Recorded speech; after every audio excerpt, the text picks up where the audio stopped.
Hello. Oh, that's weird. And welcome to another episode of BakeoCraft. And welcome to my new office. It's fairly faithful to real life. There's more crayon on the walls in real life. And well, that's a record player, but you know, you do what you can. But otherwise, it's pretty darn close. This chair's on a diagonal. I couldn't make that happen, but I did my best. So listen, though, we gotta have a quick talk. I'm gonna be real with you. It's a weird one today. All right, it is not normal. We unpacked some pretty serious emotion in this upcoming episode as it pertains to well, to mangrove wood, but you know, serious nonetheless. And that comes out in a rather strange way. Also, there may or may not be a rant about one Harry James Potter in your future, if you choose to stay for that.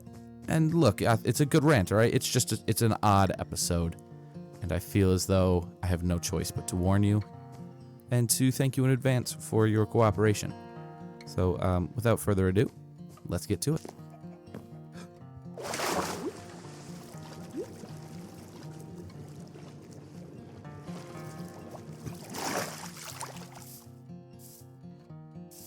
I know what you're thinking. Something's different. And you'd be right. New skin. Stupid joke. Okay, so obviously it's we have shaders. Although I am pretty happy with the new skin. Not that it even looks that different with all the armor on. But yeah, we grabbed Silder's shaders and a couple of performance mods, and oh man, this runs better than it was running without shaders. And I do not have a very good PC. I'm playing on a laptop, and it just it still plays super smooth. So I have a lot of materials that I need to gather for the interior that I have planned. Primarily mangrove wood, as we have used pretty much all of it, and that is going to be a large portion of what I want to build with. So, actually, first we're gonna hit the skeleton farm and get our gear fixed up, and then from there we gotta go find that mangrove forest again. Whoa. Okay, this is much darker. Well, we're gonna have to fiddle with some of these things, but oh yeah, we're gonna have to fiddle with a lot of these things. I sense lanterns in our future, but for now, I got chores to do. See y'all shortly.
Okay, a couple things we've learned.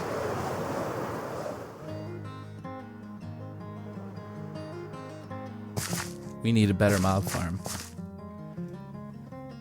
And there might be nothing worse in this entire game than chopping down mangrove trees. So there are some farms in our future. My goodness, I hated every second of that. I'm going to go put some of this stuff away, and we will get to work on something I actually enjoy. Building.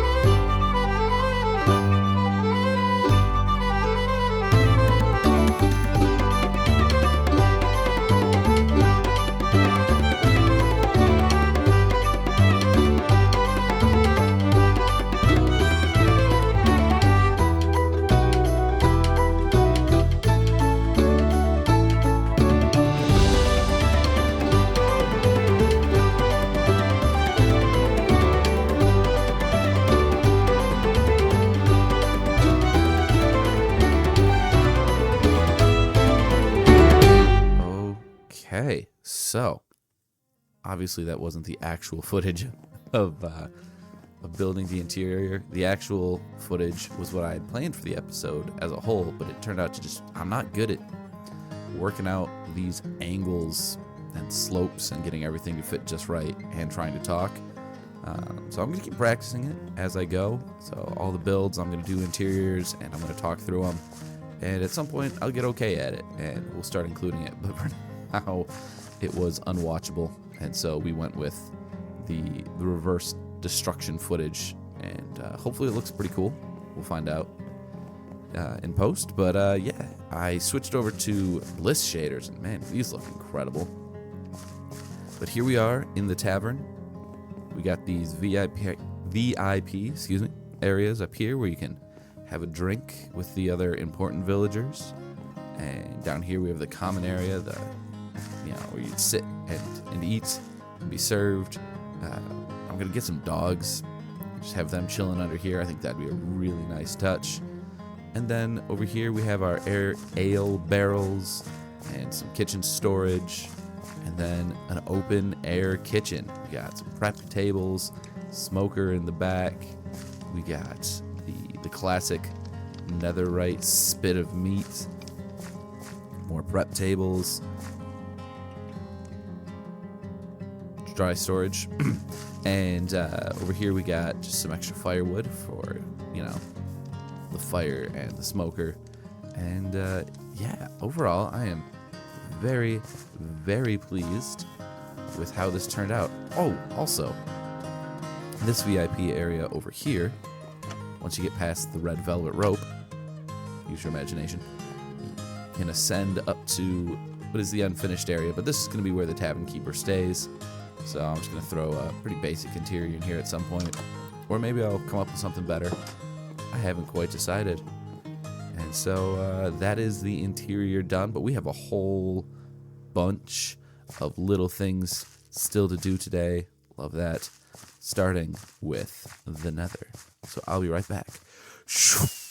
Okay, so we got a whole lot of time lapsing to do for the next few minutes.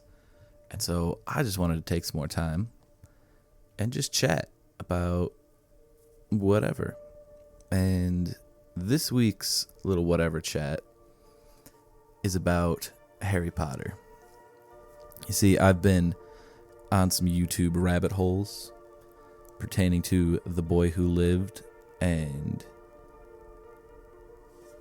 well, it's got me thinking. And the thing I want to talk about right now is a theory that I actually came up with kind of a long time ago and had just never really done anything with. And it's about squibs. For the uninitiated, squibs in Harry Potter are people who are born to a wizarding family with no apparent magical abilities. No magical abilities according to what the people in the wizarding world say, but I'm not necessarily sure that's true. I think they may have been given a power that was never directly addressed by JK, and that we all just kind of missed. Now, admittedly, this is not super scientific, as the total number of squibs that we meet in the book comes in at, I believe, 2, and that is Filch and Mrs. Fig. Mrs. Fig being Harry's next door neighbor or down the street neighbor. And both Filch and Mrs. Fig have one thing in common that I've never really seen a muggle, a real life person have the ability to do, and that we never really see a wizard in the text have. And that one thing that they have in common is an uncanny connection to their cat. Filch has Mrs. Norris, and Arabella Fig has, honestly, she has a whole bunch of cats. But they both have an almost telepathic connection to these cats, which is not an ability we see anywhere else in the entire wizarding world, right? No mention that I'm aware of in the entire series about being able to communicate with animals. But you have these two people who are supposedly devoid of any magical ability, but they can do something that no other wizard, seemingly, has the ability to do, and that is communicate with their cats. Now, I know this seems pointless and stupid, and ultimately it is pointless, because it really, how much does it affect the plot? 0, but it's, it's something that haunts me all the time. Something I just am forever thinking about. And I was reading Order of the Phoenix this week, and in Harry's trial, Fudge says, incidentally, can squibs see Dementors? And Miss Fig gets real offended because, he's talking about her, not to her. But she goes, yes, we can. Which is another indicator that they're not necessarily as totally unmagical as the text would have us believe. Because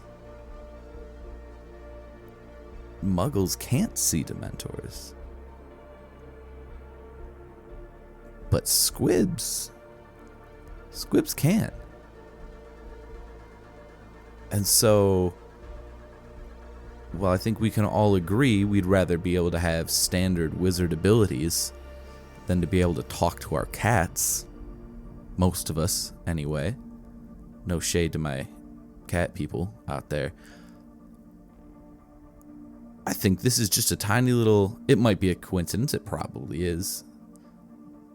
But for all the things that were planned, for all the, brilliant detail that was included in the Harry Potter books, it seems strange to me that even though statistically it's a small amount, it's just 2.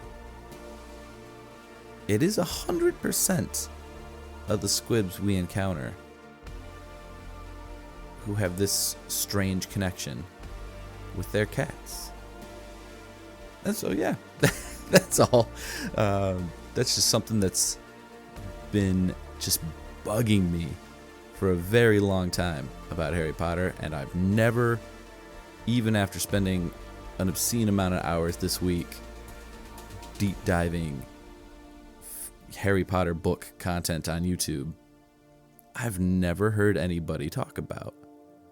And it kind of blows my mind, because I think for a franchise with so many people who are so obsessed, you'd think somebody would have noticed this by now. And maybe they have. Maybe there's something on Reddit that I'm not aware of, or maybe you'll hear this and point me to a YouTube video, and I don't want to take credit for anybody's idea, but it's something I haven't heard anyone talk about, and I think it's something that deserves to be talked about. So, this is me talking about it.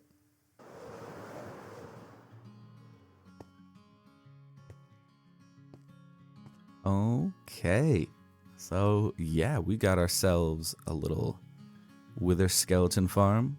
It's a lazy man's version of an old, fairly outdated design. But it works. Not as efficiently as possible, but it's also a lot quicker to build than buttoning out the entire nether. So, worth it, I think. At the very least, it gets the job done for now. And then from there, we went ahead and beat the wither.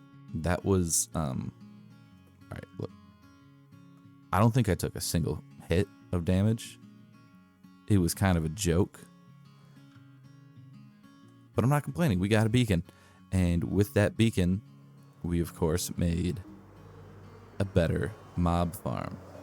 The one we had was, I mean, we knew it was going to be slow, but it was practically non-existent. So we went ahead and made, pretty fairly common mob farm design. I think I'd most recently seen it in one of Cobb's videos, and he built it up in the sky where it will be much, much, much more efficient. And I built it underground where it'll be far less efficient. But hey, there it goes. And we hooked it up to the collection system from the other mob farm. Flew many, many blocks that way. Grabbed some packed ice from the frozen taiga. And there we go. It's working quite well. Better than I know what to do with, in all honesty. There we go. And yeah, so that'll be supplying us with gunpowder and bones if we're too lazy to run to the bone farm. We're gonna have to take down that village remains sooner or later because I'm getting tired of looking at it. But yeah, we got a good amount done this episode, even though none of it really made for super engaging during content.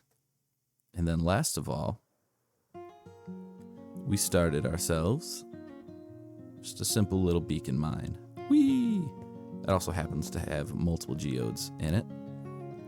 And so, yeah, just a little bit of, ooh, kind of dark there. Let's see. There we go. Ooh, that's all water actually back there. But, we're just clearing it out as we go. And, a little bit of this action, which, I don't know about you guys, but for me, is so cathartic. Ooh, zombie somewhere. I absolutely love spending my mornings just plowing through insane amounts of stone and the sites and gravel. I'm actually not being sarcastic. I'm very excited about all this gravel because you can't tell, I use a lot of coarse dirt. I am running out of coarse dirt. So I'm just gonna sit over here and mine away and find that stupid zombie. I don't have any space in my inventory. There we go. Still a bad decision. But yeah, we're gonna take care of all this. We're just gonna spend some time cathartic mining. Therapy mining, if you will. This episode was not sponsored by BetterHelp, but I'd take it if they want to offer. Yeah, so I'm gonna get at this, and I will see y'all topside. Okay, we are just about out of time here, guys. I know it's been a weird episode, and thank you for putting up with my antics if you made it this far. Next episode, we're gonna start building right over here. We're gonna fill out this patch, and we're gonna finally answer the question that everyone's been asking: where does all of this stone come from?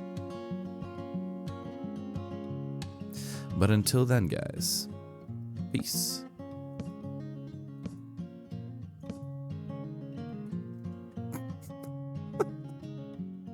Stupid joke.